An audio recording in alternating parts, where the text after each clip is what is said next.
Alright, what's up YouTube? HPJ here with the last video for my experiences of 2018.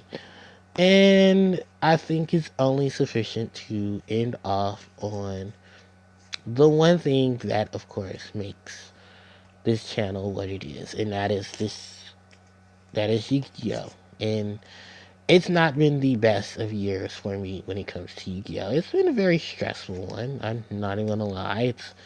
Um, it's been a lot, honestly. And, it's been a lot of good. It's been a lot of bad. It's been very hectic.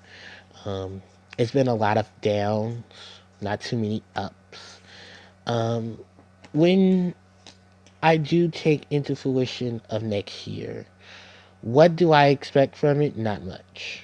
Um, I'm just really excited that in a couple of days, Harpies will get their new support. From Legendary Duelist Pack 4, Sisters of the Rose. And I am very excited about that. I will be doing a box opening for it right away. If anyone is going to start asking, am I going to do box openings and stuff like that? Here's the whole laydown about Yu Gi Oh! In the channel. Because I think it hasn't really been said, it hasn't really been spoken on, or if it's been spoken on, it's just been ignored. But enough of it is enough. Um, I may not be the best or most liked Yu-Gi-Oh player in the history of Yu-Gi tubing. There's probably more. I do give the channel my all. I give it as much as I possibly can, 100%. Some people may not like my ideas, and I'm definitely not gonna like a lot of other people's. It's just how life works. Um, as much as I give it my all, I think that's what I want people to see it as. And I don't want people to think that just because I relegate myself to one deck doesn't mean that, you know, you don't have to expect other things, because I want to try my best to put other things on the channel. The thing is, people have to watch it. People have to come in support. People have to be engaged. Being here for 9 years and doing all of the things that I possibly could, I still question, is there still a part of the Yu-Gi-Oh community that does care about people who don't play meta, or people who don't play, you know, who play casual? And it's always been that, oh, well, I know why Puzzle and Dragons want to make an appearance, but, um, yeah, it's just been a crazy thing with Yu-Gi-Oh this past couple of months, at towards the end of 2018, and all the things that I've pretty much put all my effort into. And I want people to understand that just because I don't spend thousands of dollars on this game doesn't mean I don't care about this game. Just because I relegate myself to playing one deck doesn't mean I haven't played any other decks, because like I said, look at all the stuff that I have done. Look at all the stuff that has been seen on the channel. For 9 years, I've accumulated a whole bunch of decks based off of other things that I played in the game. Some old, some new. Some I had to revamp. Some I had to redo because of quality in those older videos. So it was always efficient that I wanted to come back to the game, but at my own pace. It may not be competitive play, so you may not see competitive decks here. Unless I say spur of the moment, I wanted to build Sky Striker Aces and build a variation of the deck that I was enjoying playing on my own time. And the first one didn't receive too well of a theory, but the rest did. And that was all that was really important, was at least when I came back to it, that though it's a digital version, the digital version itself um, played a lot of keepsake to me. I also don't take like, if I test a lot of these things out before I just spur of the moment put a deck list out there or put a deck profile up.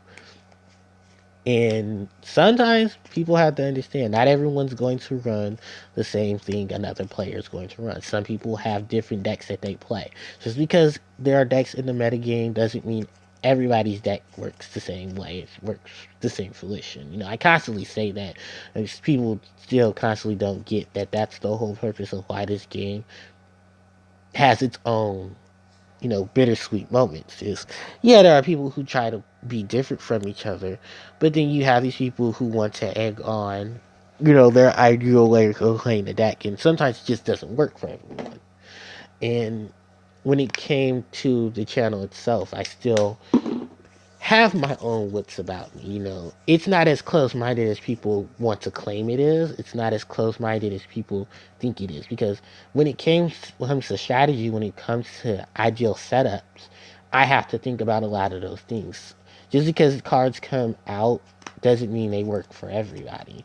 Doesn't mean that their builds and stuff work with every single setup and every single thing. So I do have to test a lot of things out. I have to build on those levels of what's going to work for me, what's not going to work for me.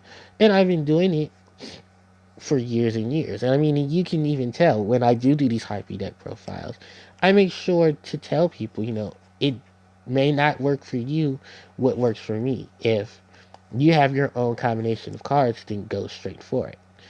Um, it's been a crazy rush for these last couple of years, and it's been some of the best, some of the worst. I think I just experienced more of the worst when it came 2018, especially towards the end, because well, not every Harpy player is going to agree with what the other player is playing, and if I still have the basis to back up what I've done, then it's set in stone. If I don't want to run something, I'm not going to run it. I'm not going to force the next player to run it. I can only suggest, and I also have to say, you have to be very careful of how you approach people, because sometimes people can take it a very different direction, and you have to be very careful of those things. I'm just really excited that finally, after much oblige, we finally got all these new Harpy cards. It was sad to see a lot of cards get banned. Not really, but um, by Firewall Dragon. We kind of saw it coming. I think a lot of people just said it wouldn't have happened just because of the fact that it's Firewall Dragon. So, oh, excuse me. So, I wouldn't be surprised to see more stuff hit at the end of the month, because by the time the end of the month gets here, hopefully we'll have the next list, because this one was pretty short. This was literally just a month of let's see what the metagame is like without Firewall Dragon. Let's hit the danger deck, and then let's see what prospers. And clearly we've seen what prospers, and Sky Strikers is still up there. So are um what is it? Ultra Geist, and we did see the OCG hit a lot of those decks. So maybe the TCG falls behind. We can never know, because we don't know what the TCG department, of relegation and codes are looking like. People can only speculate. People can only predict. And till is set in stone, there's not much that can be said. Um, I also wanted to talk about, because I'm moving everywhere. I wanted to talk to you all about what's going to happen next, in terms of Yu-Gi-Oh, because I think at a point, because in a few minutes I'm going to announce. Well, in a couple of minutes, around 1 o'clock, I'll be doing the live stream, and um, the thing about live streams that I want to talk about, because I want to talk about in the Puzzle Dragons video, but I'm going to have to talk about it here, is that if people don't come to live streams, I'm not going to live stream. If people, vote to have all these things done, then I need people to show up. I'm going to do my best to give as much as I possibly can through the live stream, like with the music and all of that. Like, I'm going to talk about it during the live stream as well, but I wanted you guys to hear it first before then. Is that if people don't come to these live streams, then I'm not going to do a live stream. Like, I'll cut the video and everything. It's just like, no one came, so what was the point of me staying around for an hour and a half? Even if they watch the replay, it's so much work to get the time out of my schedule to give you guys a live stream, because I don't have to do a live stream. I don't have to relegate any of the time to make a live stream schedule because of how my schedules work. I do give up my weekends and some of my holidays to give people live, to give you guys a live stream. And with Yu-Gi-Oh in this audience, if it's relegated to me just wanting to play meta, then I'm not going to play meta all the time just because someone wants to watch. Not every channel has the same setup, and we're not obligated to give everyone the setup, even if they. Well, if you promise that you're going to give meta and you're going to give competitive deck play, then you're obligated to do that. But if you didn't set in stone that obligation, like myself, I'm not going to give it. Just because a deck is hot doesn't mean I'm going to play it just because it's hot. If a card is tech in one deck but it's not tech in the other, doesn't mean I'm going to sit here and talk about it or sit here and play it because it's good in the deck just because someone else says so. So that is pretty much what I'm relegating it to and wanted to talk about in this conversation, was just because you see other players doing it or you see someone else doing it doesn't mean all of us are going to do it. And with live streaming, if I don't feel like I want to live stream, I'm not going to live stream. If I'm not getting an audience during my live streams, then I'm not going to live stream. Um, Especially if it takes up the most common things I've seen for a live stream are at least on an average of 2.5 hours, 2.5 hours maybe, and that's with a decent enough audience. If the audience doesn't come in, then well, I'm not going to live stream. And especially with Yu-Gi-Oh, because a lot of people are very picky about what they see when it comes to those types of live streams. So yeah, I'm not going to live stream in that same case. Then also I have to make sure that my schedule is together, and I have just a lot of other things on my end. So, and that's pretty much it in terms of this video, in terms of just talking about a lot of this stuff. Like I don't really have anything. Well, as far as anything else to come, of course, you guys will most likely see the physical version of the Harpie stuff, and I will be checking online to see if I can get the stuff pre-ordered. If not, I'll have to order it online, and you'll probably have to wait a week after the stuff gets officially announced or gets officially released, because they haven't really talked about it in the TCG yet. So give it some time, because we still got a week left till the stuff comes out. 2 weeks, because by the end of Friday, we should know more stuff. We should know rarities. There was a confirmation about it. There's no ghost rares, just ultras, supers, commons, and rares. So we don't know what the TCG changes in values of what cards will be. For the most part, I can honestly say I think that both of the cover monsters themselves, Oracle and Perfumer, will probably be um, ultras. So don't quote me on that. I actually want Konami to confirm if they're going to be if they're going to be ultras, or will they be just like the OCG? Except the only thing in the OCG that was ghost rare was the one card that is still banned, and that's Harpie's Feather Duster. So, um, other than that, I will still be finishing up the stuff for the channel's ninth anniversary, because the ninth anniversary month is only a couple of more hours away. And um, I'll be doing my video for that. I think Puzzle and Dragons will most likely get its live stream.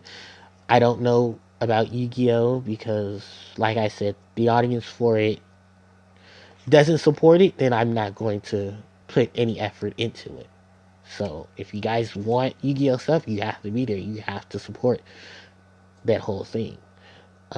In me wanting to live stream it, like you have to come and participate in live streams, or at least something.